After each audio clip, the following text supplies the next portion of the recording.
How do the Browns get David Njoku more involved? We were expecting big things because of the way he had chemistry with Joe Flacco. Our defenses concertedly trying to take him away, and that's opening up Fannin? How do you get that guy the ball in space?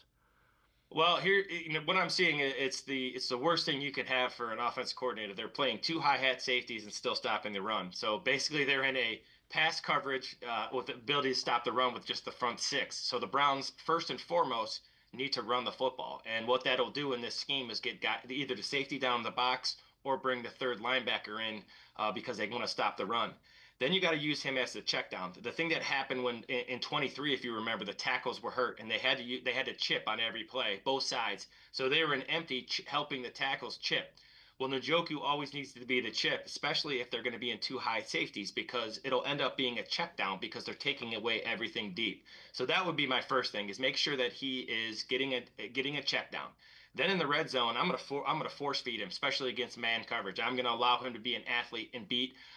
He's more athletic than linebackers and safeties, and he's too big for corners. So once I get in the red zone, I'm going to force feed him, whether the call's to him or not. If he gets man single coverage, I'm going to take it. So check downs, take him in the red zone, and just kind of and don't panic and don't press. It's 2 weeks in. It's not week 7. And even if it is week 7, you just got to keep pressing forward and finding ways to get him the ball. The run game is the key to make all that happen.